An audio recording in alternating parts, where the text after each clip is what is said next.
Hello student, আমি তোমাদের Shahin ma'am. অনেক সময় তোমরা আমার পড়া শুনে থেকেছো, নিশ্চয়ই থেকেছো, কখনো না কখনো হয়তো ইউটিউবে বা হয়তো আমাদের পেড ব্যাচে। সেখানে যখন আমি জিকে পড়াই বা মনে করো ইকোনমিক্স বা জিওগ্রাফি পড়াই, তখন অনেকের মনেই প্রশ্ন আসে, ম্যাম এত কী করে মনে রাখা যায়, কী করে হয়? তো এই যে প্রশ্নগুলোর উত্তর নিয়েই আজকে আমি একটুখানি ডিসকাস করব। পুরোটা করব না, কিছুটা করব। মানে বলতে পারো এটা পার্ট 1 চলছে, পার্ট 2 আসবে। কারণ বেশি বললে আবার কি হয়ে যায় ঠিক মাথায় ঢোকে না। তো অল্প করে বলবো, কিন্তু যেটুকুই বলবো সেটা কিন্তু পুরো সাইন্টিফিক্যালি বলতে পারে একটা মেথড অনুযায়ী বলবো। তাহলে আজকে থাম্বনেল দেখে বুঝতে পারছো কি বলা হয়েছে, এত পড়া মনে রাখবো কি করে? আছে নাকি কোনো সহজ উপায়? হ্যাঁ, ডেফিনেটলি আছে। সাবজেক্টটা যদি বোঝার হয় তাহলে তো তুমি বুঝে যেতেই পারো। বুঝে বুঝে পড়লে স্টেপ বাই স্টেপ সব কিছু মনে থাকে। কিন্তু যদি বোঝার না হয় তাহলে কি করে পড়বো? স্ট্যাটিক জিকে মানে আমি যতই পড়ার চেষ্টা করি না কেন, এত ফ্যাক্ট, এত ইনফরমেশন, সব কিছু কি আর হয়? না, হয় না। তাহলে কোনো স্ট্র্যাটেজি আছে, উপায় আছে? সেটা নিয়েই আজকের ডিসকাশন। চলো দেখে নিই কীভাবে কি হচ্ছে।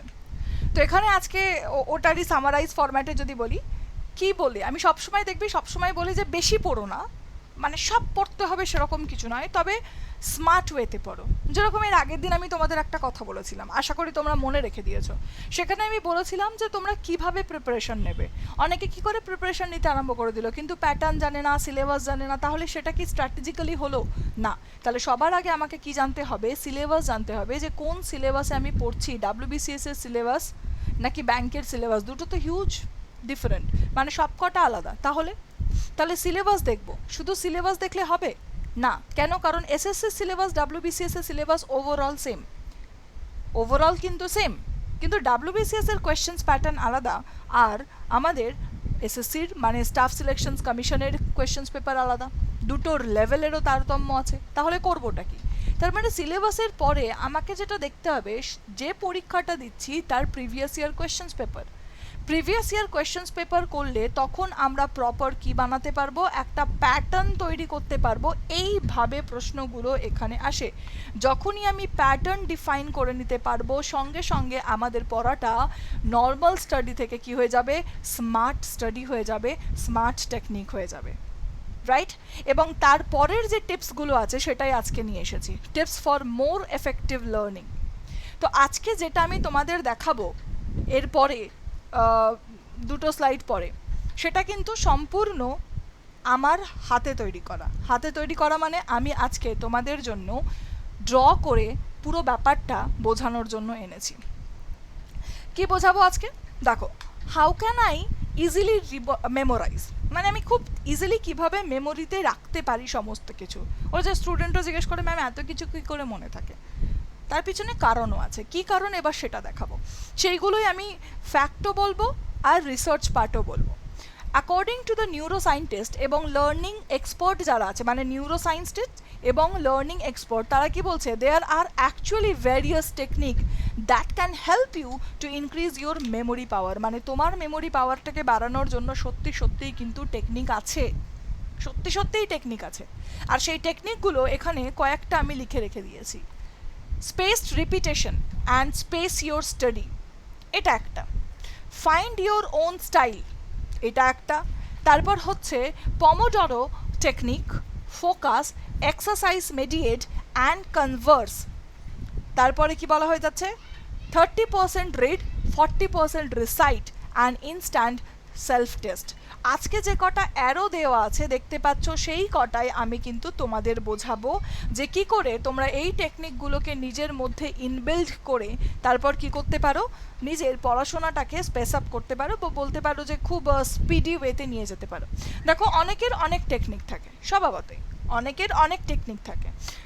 ফর অ্যান এক্সাম্পল, বহু জায়গায় বা বহু ব্যক্তিত্বের এইটা কথা আছে যে সবার আগে হার্ড স্টাফটা প্রথমে করবে। মানে যে জিনিসটা তোমার শক্ত, মর্নিংয়ে সিন্স মাথা একদম ফ্রেশ থাকে, তো মর্নিংয়ে তুমি করো। ওইটা যখন করা হয়ে যাবে তখন দেখবে মাইন্ডটা অনেক ফ্রেশ থাকবে। মানে অনেকেরই এইটা করার অভ্যাস আছে, দেখবে টু ডু লিস্ট একদম পুরো বানানো থাকে, টু ডু লিস্ট।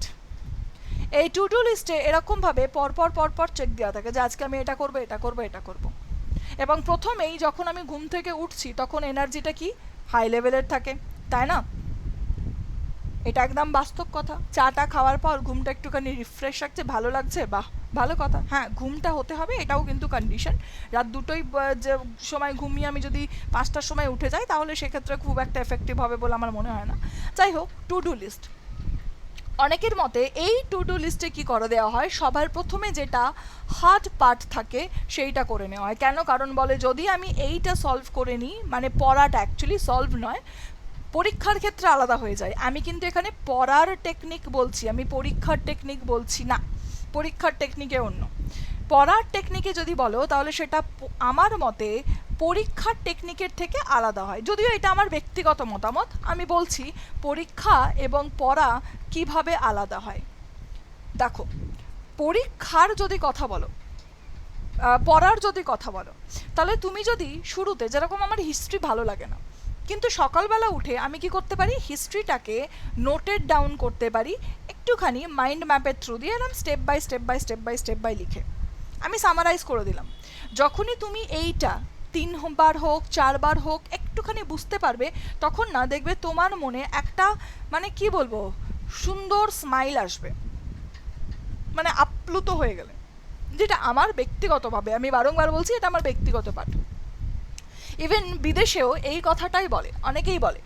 অনেক সময় এটা বলা হয় যে হার্ড জিনিসটাকে সেটা আগে তুমি কি করো, পড়ে নাও, যেটা পারো না সেটা বেশি বেশি করে প্র্যাকটিস করতে বলে। বলে তো এখানেও তাই, মানে সকালবেলা তুমি ম্যাথস পারো না, সকালবেলা করে করো, দেখবে মাথাটা একদম ফ্রেশ থাকবে, ভালো হবে। ছোটোবেলায় এরকম অনেক লিস্টই আমরা শুনেছি। তারপরে তোমরা কি করবে, মাইন্ড যখনই ফ্রেশ থাকবে তখন দেখবে পরপর পরপর সব কিছু অটোমেটিক্যালি একদম পারফেক্ট মোডে চলে যাচ্ছে। ওয়্যার অ্যাজ পরীক্ষার হলে তুমি যদি শক্ত যেটা সেটা করতে যাও তাহলে আটকে গেল, পুরো পরীক্ষাটা খারাপ হয়ে গেল। পরীক্ষার হলে সবসময় কি করতে হয়, ইজি ইজি ইজি পার্ট করতে হয়। কেন? তাতে যে কনফিডেন্স লেভেলটা আছে সেটা বুস্ট আপ হয়। পরীক্ষার হলে সবসময় কি করতে হয়, ইজি থেকে শুরু করতে হয়। পড়ার সময় কি করতে হয়, একটুখানি যেটা আমি পারি না সকালবেলা ফ্রেশ মুডে আমি সেটা করে নেব, তারপরে আমি অন্য কিছু করব। কেন?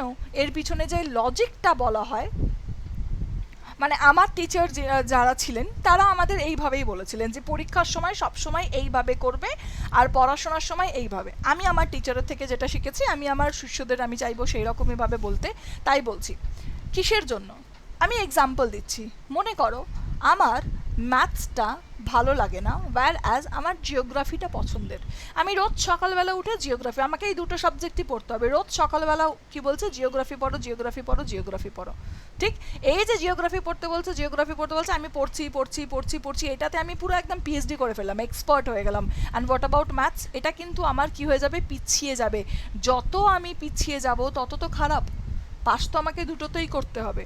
তাহলে কি করব, যখন আমার মাথা পুরো হালকা ফুলকা, কোনো রকম টেনশনস বা কোনো রকম কিছু নেই, ঘুম থেকে উঠেছি, ঘুম ঘুম ভাবটাও আমার নেই, তাহলে আমি যদি একটু মাথা ঠান্ডা করে লজিকগুলো বুঝে ম্যাথসটাকে সলভ করার চেষ্টা করি, এবং বাই চান্স যদি মনে করো, বাই চান্স নয় অবভিয়াসলি শিখলে হবেই, এটাও মনে রেখে দিও, এবং দুটো ম্যাথস যখনই আমাদের সলভ হয়ে যাবে তখনই দেখবে একদম রিল্যাক্স, বাহ এই তো পারছি, কনফিডেন্স আসতে আরম্ভ করবে। সেই কনফিডেন্সের জোরে তুমি আরও প্র্যাকটিস করবে এবং দুটো সাবজেক্টকে অবভিয়াসলি ব্যালেন্সে কিন্তু আনতে পারবে। আমাদের টিচার আমাদের এইভাবেই বলেছিলেন। আমার খুব এফেক্টিভলি এটা আমি কি বলে কাজে লাগিয়েছি, এবং আমার ক্ষেত্রে এটা ঠিক বলতে গেলে আমার ক্ষেত্রে বেশ ভালো লাগে এটা। কিন্তু পরীক্ষার সময় ওনারা একদম স্ট্রিক্টলি বলে দিতেন কখনো ইজি মেথড যেগুলো আছে সেগুলোই অ্যাপ্লাই করবে, ইজি ম্যাথসগুলো আগে করবে, টাফগুলো পরে। তুমি রিডিং পড়ে দেখছো, তুমি আগে পড়ে দেখলে তুমি বুঝতে পারলে যে এটা কি হয়ে যাচ্ছে, খুবই কিন্তু শক্ত, এটা কিন্তু খুবই শক্ত, আমার ঠিক ভালো লাগছে না, ঠিক আছে, বা আমি হয়তো পারবো না, বা মনে করো অনেক লেন্থ, অনেক বেশি এখানে সলভ করতে হবে, মাঝখানে আটকে গেলেই প্রবলেম। তাহলে আমি কি করব, না আমি ওয়ান লাইনারগুলো আগে সলভ করে নেব। যখনই করে নেব তখন মনের ভেতর একটা আস্থা আসবে যে আমার 35% অলরেডি কভার আপ হয়ে গেছে, এবার বাকিগুলো করে নিই, তাহলে ওভারঅল দেখবো যে হ্যাঁ চলো হয়ে যাচ্ছে। বুঝতে পারলে? তাহলে পড়ার এবং পরীক্ষার টেকনিকটা আলাদা, কিন্তু এই কথাটাই আমাদের বলা হয়েছিল এবং আমি সেই হিসাবেই ফলো করেছি। তোমরাও একবার করে দেখতে পারো, কারণ তোমরা সকলে মক টেস্ট দাও, তাহলে মক টেস্টের সময় সবার প্রথমে এই পার্টটা করো এবং পড়াশোনাও তোমরা করছো, তাহলে তোমরা কি করতে পারো ইজিলি বাড়িতেই এই মেথডটা একবার বা টেকনিকটা একবার কি করতে পারো, অ্যাপ্লাই করতে পারো। এটা আমার পার্সোনাল ওপিনিয়ন, আমাদের যিনি বলেছিলেন আমি তার কথা হিসাবেই কিন্তু তোমাদের বললাম। বাকি মেথডগুলোর কথাতে আসি। বাকি মেথডগুলো কি, এটা তো আমার টিচার বলেছিলেন, কিন্তু এই যে আমি বললাম যে নিউরো সায়েন্টিস্ট এবং লার্নিং এক্সপার্টের কথা, এই নিউরো সায়েন্টিস্ট এবং লার্নিং এক্সপার্ট বলছে spaced repetition and the space your study. এটার মানেটা কি, এটার মানেটা আমরা কি করব এখন আমরা দেখব। দেখো এটা হাতেই এঁকেছি আমি, কি আছে বই, অনেক কিছু বই এখানে লেখা আছে, এই যে জিওগ্রাফি, হিস্ট্রি, পল সায়েন্স, এটা ওটা সমস্ত কিছু লেখা আছে নথি। এই নথিগুলোর যদি কথা বলি, এই নথিগুলো কি করতে হবে, আস্তে আস্তে আস্তে আস্তে আমার এর মাধ্যমে মাথার ভেতরে ঢুকিয়ে দিতে হবে, তাই না? তার মানে আমাকে কি করতে হবে, সমস্ত এই ইনফরমেশনসগুলো কি করতে হবে, মাথার ভেতরে খুলির ভেতরে ঢোকাতে হবে। কি করে ঢোকাবো, সেইটার জন্য কি আছে, কিছু রাস্তা আছে। সেই রাস্তাটাই হচ্ছে আমাদের কি, এই যে এইটা হচ্ছে রাস্তা। এত ট্যাড়া ব্যাকা রাস্তা না, এটা হচ্ছে spaced repetition and space your study. মানে তুমি কিছু পড়লে, ঠিক আছে, পড়েছো, ভালো কথা, পড়ার পর তোমার একটা টাইমের গ্যাপ দরকার রিভিশনের জন্য, কারণ যখন পড়ছো নলেজ বাড়ছে বাড়ছে বাড়ছে বাড়ছে বাড়ছে বাড়ছে বাড়ছে বাড়ছে বাড়ছে, তারপর কি হয়ে যাচ্ছে, নলেজ কমে যাবে কমে যাবে কমে যাবে, মেমোরি আর মনে রাখতে পারবে না। তাই একটা সার্টেন টাইম আসার পর প্রথমে বলা হয় 2 থেকে 3 দিনের মধ্যে তোমাকে কি করতে হয়, রিপিট করতে হয়, ফার্স্ট রিপিটটা করতে হয়। ফার্স্ট রিপিট যখন হয়ে গেল, এটা কিন্তু এটা প্রথমবার পড়া, এটা কি বলা হয়ে যাচ্ছে, ফার্স্ট রিপিটের কথা বলা হয়ে যাচ্ছে। যখন ফার্স্ট রিপিট তুমি করবে, সেখান থেকে আবার পরে গিয়ে 1 উইক পরে সেকেন্ড বার তুমি কি করবে, রিপিট করবে। এই রকম একটা সার্টেন ইন্টারভালে রিপিট করলে তোমার যে ভোলার প্রবণতা সেটা কমবে এবং মাথার ভেতরে ওটা এরকম স্তরে স্তরে স্তরে স্তরে সব কিছু কী হয়ে যাবে, জমা হয়ে যাবে। এই টেকনিকটাকেই কি বলা হয়, space repetition and space your study. তোমার পড়াটাকে একটুখানি স্পেস দাও, পড়েছো আজ যেটা পড়েছো সেটা কি করো, কালকেই রিপিট করার দরকার নেই, দুদিন একটু যেতে দাও। আজকে পড়ে নিয়েছো, রাত্রিবেলা শুয়ে শুয়ে একবার ভেবে নাও এটা এটা এটা এটা পড়েছি, এবং তারপর তোমাদের যেটা করতে হবে সেটা হচ্ছে 2-3 দিন বাদ আবার সেটাকে রিপিট করো। 2-3 দিন বাদ রিপিট করার পর থার্ড টাইম যখন রিপিট করবে বা সেকেন্ড টাইম, থার্ড টাইম যখন পড়বে এবং সেকেন্ড টাইম যখন রিপিট করবে তখন 1 উইকের গ্যাপ, তারপর এই গ্যাপটা বাড়াও। তারপর কি করো, একটুখানি কোয়েশ্চেন আনসার সলভ করো, কম্পিটিটিভ এক্সামের জন্য এমসিকিউ সলভ করতে পারো। তখন তুমি দেখবে যে এই যে খুব সুন্দরভাবে কি হয়ে যাচ্ছে, সব কিছু তোমার মাথার ভেতরে কি থাকছে, স্টোর হয়ে থাকছে। বোঝা গেছে? এটা আমি বলছি না, কিন্তু বারংবার বলছি, এটা আমি বলছি না, কে বলছে এই পুরো ম্যাটারটা, কে বলছে, বলছে নিউরো সায়েন্টিস্ট এবং লার্নিং এক্সপার্ট। ঠিক, তারপরের পার্টটা দেখো, তারপর বলেছে ফাইন্ড ইয়োর ওন স্টাইল। ওই যে ছোটোবেলায় বলতাম একদম পুরো পিঠটা সোজা করো, ভালো করে পড়তে বসো, বাবু হয়ে পড়তে বসো, চেয়ার টেবিলে পড়া উচিত, শুয়ে শুয়ে পড়া উচিত না, হেলান দিয়ে পড়তে নেই, দুলে দুলে পড়তে নেই, অনেক কিছু বলতো, অনেকে অনেক কিছু বলতো। কিন্তু পড়াটাও একটা কমফর্ট জোনে হওয়া ভালো। কমফর্ট জোন মানে তোমার নিজের স্টাইল, তোমার নিজের স্টাইল। কেউ কেউ খেতে খেতে পছন্দ করে, মানে এই যে আমি নাটস লিখে দিয়েছি, কেউ মনে করো খেতে খেতে পছন্দ করছে যে ও কী করবে, পড়াশোনা করবে, ব্যাস বাদামের ঝুলি নিয়ে চিপসের ঝুলি নিয়ে বসে গেছে সে খেতে। এটা কেমন অদ্ভুত হয়ে গেল, অন্য কিছু দিতে হতো। ইয়েস, কি বলা হচ্ছে, বাদামের ঝুলি নিয়ে নাটসের ঝুলি নিয়ে সে কী করলো, বসে গেল, চিপসের প্যাকেট নিয়ে বসে গেল, সে বললো আমি এইভাবে পড়ে কি কমফর্টেবল। তাহলে যে যেটাতে কমফর্টেবল তার সেটাই দরকার, তাই না? যে যেটাতে কমফর্টেবল সে সেই হিসাবে কি করুক, একটুখানি পড়াশোনা করুক। ও নাটস খেতে খেতে যখন পড়তে ভালোবাসে তাহলে সেটাই করুক। কেউ যদি মনে করো ল্যাপটপের সামনে বসে পড়তে ভালোবাসে সেই করুক। কেউ যদি মনে করো গ্রুপ স্টাডি করে তাহলে সে গ্রুপ স্টাডি করবে, তাই না? কেউ যদি গ্রুপ স্টাডি করে কেউ গ্রুপ স্টাডি করুক, কেউ আবার সেলফ স্টাডি করে সেলফ স্টাডি করুক, কেউ যদি লাইব্রেরিতে গিয়ে পছন্দ করে পড়াশোনা তাহলে লাইব্রেরিতে গিয়ে পড়াশোনা করুক, কেউ মনে করো এখানে ইন্টারনেট থেকে ভিডিওর মাধ্যমে পড়াশোনা পছন্দ করে। অনেকেই আছে যারা বই পড়ার থেকে ইউটিউবের গল্প শুনে পড়া মনে রাখতে ভালোবাসে, রাইট? কেউ আছে যেরকম আমি পড়ি এবং তার সাথে সাথে কিন্তু আবার লিখি, মানে ছোটোবেলা থেকেই পড়া লেখা ব্যাপারটা আছে। আমি যেটা পড়বো যতক্ষণ না আমি লিখবো, সেটা যতই ছোট জিনিস না হোক না কেন, খুব একটা মাথায় আমার থাকে না। বা যতক্ষণ না আমি সেটাকে কি করছি, ভিজুয়ালাইজ করছি। কি করতে হবে? ভিজুয়ালাইজ, মানে চোখের সামনে দেখবো এভাবে হচ্ছে, কিভাবে দেখতে পারি? ইকোনমিক্সের ব্যাপার আমি কি করে দেখবো? বা আমি কোনো ভেতরের অর্গান সম্পর্কে পড়ছি, আমি কি করে দেখব? আমি হিস্ট্রি সম্পর্কে দেখছি, আমি মুঘলকে দেখতে পাবো না। ইমাজিনেশনের মাধ্যমে তোমাকে কি করতে হবে, এখানে সব কিছু ভিজুয়ালাইজ করে নিতে হবে। বুঝতে পেরেছো? ইমাজিনেশনের মাধ্যমেই তুমি দেখে নিলে যে তুমি এই যে পাহাড় পর্বত, সেখান থেকে নদী বেরিয়েছে, সাতপুরা নদী, জাস্ট একটা ভিজুয়ালাইজেশনস, এবং সেটাকে বারবার রিপিট করে তুমি কি করতে পারো, পড়াশোনা করতে পারো। তবে আমি বলবো তোমার যে স্টাইলই হোক না কেন, পড়ার পরে self assessment is very much important, and that is Y obviously competitive এক্সামের ক্ষেত্রে তোমাকে কিন্তু প্রিভিয়াস ইয়ার কোয়েশ্চেন্স বা প্র্যাকটিস সেট কি করতে হবে, লাগাতেই হবে বা পড়তেই হবে। বোঝা গেছে? এইটা কিন্তু করতেই হবে, মানে তোমার স্টাইলে তুমি পড়ো, কিন্তু যখন তুমি প্র্যাকটিস করবে, প্র্যাকটিস করাটা বাবু একটুখানি টেকনিক্যালি করো। যেরকম হবে অনলাইনে যদি পরীক্ষা হয়, আমি আগেও বলেছি অনলাইনে টেস্ট দেব, যদি অফলাইনে হয় তাহলে আমি অফলাইনে দেব। এতে হবেটা কি, একদম সোজা ভাষায় যদি বলো, এই যে অনেকে গিয়ে বলে ম্যাম অনলাইনে পরীক্ষা ছিল, আরে আমার মাউসটাই খারাপ এসেছিলো। মাউস খারাপ নয়, হাতটা তোমার সেট হয়নি মাউসে, তাই এরকম মনে হচ্ছে। বোঝা গেছে? তাহলে দুটো পার্ট আমরা পড়লাম। কি কি? একটা পড়লাম যে আমি যেটা পড়বো সেটা গ্যাপ দেবো। কিভাবে গ্যাপ দেবো? প্রথম যখন পড়বো সেখান থেকে 2-3 দিন বাদ আমি দ্বিতীয়বার সেটাকে রিপিট করব। তারপর থেকে আবার এক সপ্তাহ পরে আমি আবার কি করব, থার্ড টাইম সেটাকে পড়বো। এইভাবে রিপিটেশনস করতে করতে রাখবো, তাহলে দেখবো যে ভোলার প্রবণতাটা কমছে, মনে রাখার প্রবণতা কি হয়ে যাচ্ছে, বাড়ছে। তো তোমাদেরও কি করতে হবে, এটা কিন্তু করতে হবে। দ্বিতীয়ভাবে আমি কি বললাম, তোমার নিজস্ব স্টাইলে পড়ো। তোমার যদি খেতে খেতে পড়তে ভালো লাগে তুমি খেতে খেতে পড়বে, তোমার ল্যাপটপে পড়তে ভালো লাগে ল্যাপটপে, তোমার ভিডিও দেখে পড়তে ভালো লাগলে ভিডিও দেখে, যদি খাতায় কলমে পড়তে ইচ্ছা হয় তাহলে খাতায় কলমে, গ্রুপ স্টাডি করতে হলে গ্রুপ স্টাডি করো, সেলফ স্টাডি করতে হলে সেলফ স্টাডি করো।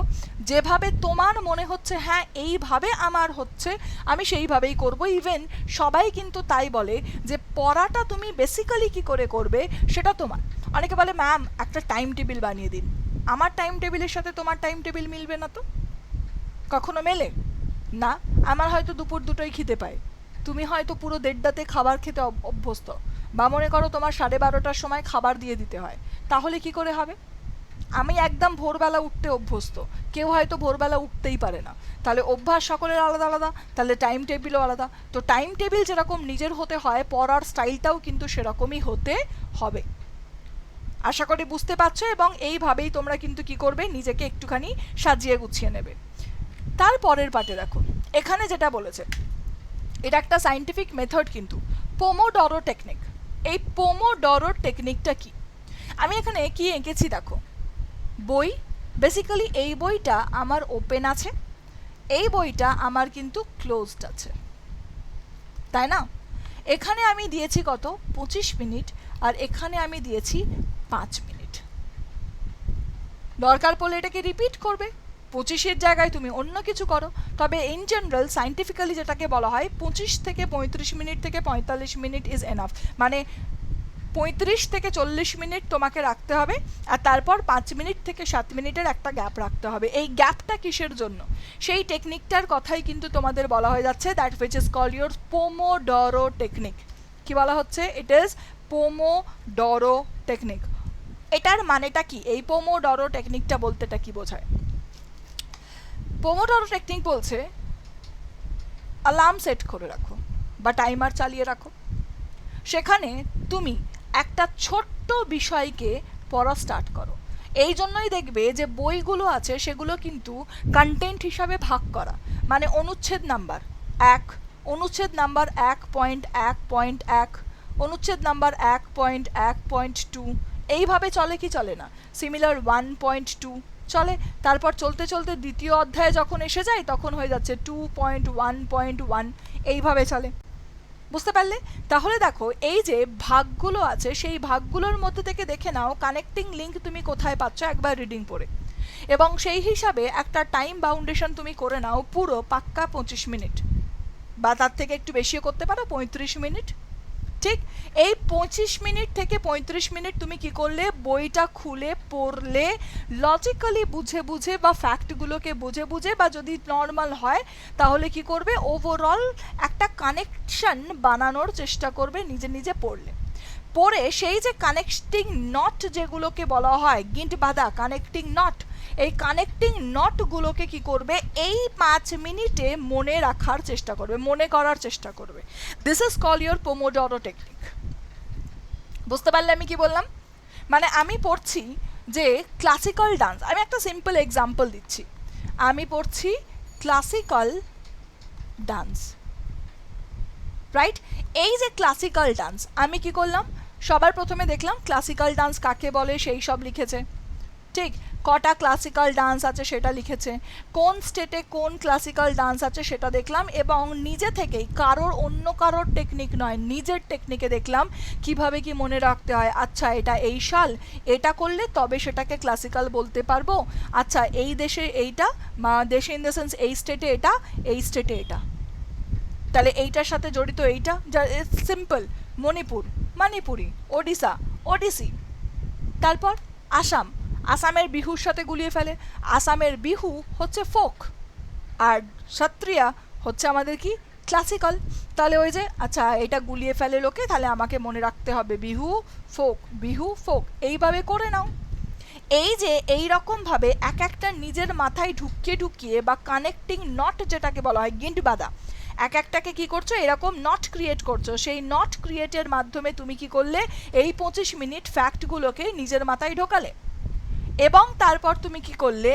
এই নটগুলোকেই একবার মাইলস্টোন হিসাবে নিয়ে, মানে রাস্তা কত কিলোমিটার হেঁটেছি সেই হিসাবে নিয়ে, আমি এই 5 মিনিট বইটাকে বন্ধ রেখে কি করলাম? রিভিশনস করলাম। আমি পড়েছিলাম মণিপুরের কথা, নর্থ ইস্ট থেকে এলাম ভারতবর্ষের নর্থ ইস্ট থেকে এসে সাউথে গিয়ে তারপরে দেখবো যে এক্স্যাক্টলি কোথায় কোথায় আমার কি আছে, ক্লাসিক্যাল ডান্স আছে। তাহলে নর্থ ইস্টের মধ্যে মণিপুরে আছে মণিপুর, মণিপুরি, আসাম, সত্রিয়া। আচ্ছা তারপর একটু নিচের দিকে নিয়ে আসি, না এদিকে নেই ওদিকে নেই। এই যে আমি একের পর এক মাথার মধ্যে গুলিয়ে কি করছি? বার করছি যে কি পড়েছি, কি ফ্যাক্ট আছে। এই যে এক একটা জায়গায় দাঁড়াচ্ছি, আচ্ছা আন্ধ্রপ্রদেশে কি আছে, আচ্ছা ওড়িশার পরে কি আছে, ওড়িশার নিচে হচ্ছে আন্ধ্রপ্রদেশ, আন্ধ্রপ্রদেশের পর তামিলনাড়ু, তামিলনাড়ুর পর কেরালা, কেরালার পর কর্ণাটকা, কর্ণাটকাতে কিছু পড়েছি না পড়িনি। তাহলে এই যে এই রকমের ধরনের মেমোরাইজগুলোকে আমি কি বলছি? এক একটা ধাপ বলছি। এই ধাপে তুমি কি করবে? চোখ বন্ধ করে, বইটাকে বন্ধ করে মনে করার চেষ্টা করবে, বা বইটা বন্ধ থাক চোখটা খোলা রেখে তুমি লেখার মাধ্যমেও সেটাকে কি করতে পারো? এক্সপ্রেস করতে পারো। এইভাবে কি হয়ে যায়? সব কিছু মাথার ভেতরে একদম প্রপারলি কি হয়ে যাবে? এই ব্রেনের মধ্যে গেঁথে যাবে, এই রকম পুরো step by step by step. এবং যখনই মাথার মধ্যে সেটা গেঁথে যাবে তখন সেটা ভোলার চান্সেস কম, এবং খুব এফেক্টিভলি আমরা কি করতে পারবো? পড়াটাকে মনে রাখতে পারবো। বোঝা গেছে? এই 3টে যে টেকনিক বললাম একবার তোমরা অ্যাপ্লাই করো, অ্যাপ্লাই করে অতি অবশ্যই কিন্তু আমাকে জানিয়ে দিও। ঠিক? এই পোমোডোরো টেকনিক কাকে বলে বা অন্য কিছু। ক্লিয়ার? এবার দেখো এই যেটা দেখছো এটা কি? এটা আমাদের একটা ব্যাচ, যে ব্যাচটা আমাদের 5 জুলাই থেকে শুরু হবে। এই ব্যাচটা হচ্ছে WBCS এর ব্যাচ। এই ব্যাচটা কি? এটা হচ্ছে WBCS এর ব্যাচ। এই WBCS এর ব্যাচ অ্যাচিভার্স 5 জুলাই থেকে যেটা স্টার্ট হচ্ছে, সেখানে আমরা WBCS এর পুরো ইন্টেন্স বেসিসে 2022-এর জন্য তোমাদের পড়ালেখা শুরু করাবো। ক্লিয়ার? এবার এই যে ব্যাচ, সেই ব্যাচটা না কিনে তুমি কি কিনতে পারো? মহাপ্যাক। মহাপ্যাকের মধ্যে তুমি কি ফ্যাসিলিটি পাবে? মহাপ্যাকের মধ্যে ওই অ্যাচিভার্স ব্যাচটা পাচ্ছ, প্লাস তার সাথে সাথে সমস্ত পুরনো ব্যাচগুলোর কি পাচ্ছ? তুমি রেকর্ডিং পাচ্ছ, প্লাস তার সাথে তুমি যেটা পাচ্ছ আপকামিং সমস্ত ব্যাচ পাচ্ছ, ইভেন অপশনাল যে ব্যাচটা আছে সেই অপশনাল ব্যাচও কিন্তু তুমি পাচ্ছ। বুঝতে পারলে? অপশনাল ব্যাচও কিন্তু তুমি পাচ্ছ। তার সাথে যেটা হবে সেটা হচ্ছে টেস্ট সিরিজও পেয়ে যাচ্ছ। মানে বলতে পারো প্রি প্লাস মেন্সের ইন্টিগ্রেটেড প্রিপারেশন তুমি কখন পাবে, সেটা হচ্ছে WBCS মহাপ্যাকে। আজকে আমাদের চলছে ডাবল ভ্যালিডিটি। সো তুমি যদি কেনো Y266 দিয়ে 12 মাসের কোর্সটাই তোমার এখন কি হয়ে যাবে, 24 মাস হয়ে যাবে। সো ডোন্ট ফরগেট দিস, যে আজকে 12টা পর্যন্ত আমাদের কি আছে, এই অফারটা আছে। এই সীমিত অফারটা তোমাকে কি করতে হবে, অ্যাভেল করতে হবে। তার জন্য পারচেস করার সময় ওখানে দেখতে পাবে অফার অ্যাভেলেবেল বলে লেখা, সেখানে তোমরা কি করবে, এইটা পুট করে দেবে Y266। আর তোমরা জানো গ্রুপ সি গ্রুপ ডি বেরিয়েছে। গ্রুপ সি গ্রুপ ডির যে ব্যাচটা বেরিয়েছে সেই ব্যাচটাই যদি পড়তে চাও তাহলে তোমরা কি করতে পারো, জেনকম মহাপ্যাকটা নিয়ে নিতে পারো। এখানে গ্রুপ সি গ্রুপ ডি ছাড়াও bank, SSC, railway, CGL, CHSL, MTS, WBCS ছাড়া যত ব্যাচ আছে সমস্ত ব্যাচ তুমি কোথায় পাবে, এই জেনকম মহাপ্যাকে। মানে এটা ক্লাসটা কি করে হবে, আমি একই সাথে পড়িয়ে দেবো না। এই যে পুলিশের ব্যাচ আলাদা আছে, এর সাথেই পুলিশের ব্যাচ আছে, পুলিশের ব্যাচ আলাদা আছে, এর মধ্যে আছে, তার টাইমিং আলাদা। তো তুমি পুলিশে পরীক্ষার ফর্ম ভরেছো, তুমি পুলিশের ব্যাচটা সেই টাইমে করে নিলে। আমি আবার কি করেছি, গ্রুপ সি গ্রুপ ডিরও রেখেছি। গ্রুপ সি গ্রুপ ডির কী করেছে, টাইমিংটা আলাদা রাখা হয়েছে, তাহলে আমি সেখানেও পড়ে নিয়েছি। আমি কি করতে পারি, একটা প্যাক কিনে, এটা প্যাক একটা, ঠিক তার মধ্যে কি থাকবে, অনেক জিনিস কিন্তু ইনক্লুডেড থাকবে। মানে এটাকে আমি ডোরেমনের ব্যাগ বলি। সেই ব্যাগ থেকে ভেরিয়া টাইপ অফ, মানে বহু বহু বহু টাইপস অফ কি বেরোচ্ছে তোমার, গ্যাজেট বেরোচ্ছে। মানে এই তুমি একটা ব্যাচ নিলে তুমি সিঙ্গল সাবজেক্টও সব কটা পড়তে পারবে। এসএসসির ব্যাচ লঞ্চ হয়েছে পড়তে পারবে, তোমার এখানে রেলওয়ের ব্যাচ লঞ্চ হয়েছে পড়তে পারবে। সব কিছু কিনতে গেলে কি করতে হবে, একদম সোজা Adda247 অ্যাপটাকে তোমরা নেবে। এই অ্যাপটাকে ডাউনলোড করার পর তোমাদের কি করতে হবে, তোমাকে ওখানে স্টোরে যেতে হবে। সেই স্টোরে গিয়ে তোমাকে কি করতে হবে, ব্যাচটা খুঁজে বার করতে হবে এবং অফার অ্যাভেলেবেলে গিয়ে কি দিতে হবে, Y266 এই কোডটা দিয়ে দিতে হবে। সো আজকে আমাদের চলছে double validity, don't miss this opportunity. Y266 এই কোডটাকে অ্যাপ্লাই করে কি করো, চটজলদি কিনে নাও। এবং কাল সকালবেলা আমার কারেন্ট অ্যাফেয়ার্সের ব্যাচে আসতে কিন্তু ভুলো না। বুঝতে পেরেছো, কারেন্ট অ্যাফেয়ার্সের ব্যাচে আসতে কিন্তু তুমি ভুলো না। চলো আজ এই পর্যন্তই। আশা করি তোমরা বুঝতে পেরেছো সব কিছু, যে কী করে কি কোন টেকনিকে আমরা মনে রাখবো। অতি অবশ্যই ভিডিওটাকে লাইক এবং শেয়ার করো। এবং আগামীকাল আমরা কটায় দেখা করছি, ঠিক সকাল 7টার সময় কারেন্ট অ্যাফেয়ার্সের ব্যাচে। এটা কিন্তু আমাদের ডেইলি ক্লাস হয়ে থাকে, এটা কিন্তু ভুলো না। ঠিক আছে, বেস্ট অফ লাক। একটু পজিটিভ হয়ে যদি পড়াশোনা করো দেখবে অটোমেটিক্যালি সব কিছু হয়ে যাচ্ছে।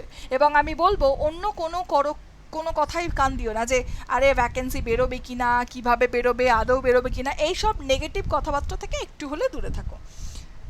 টাটা।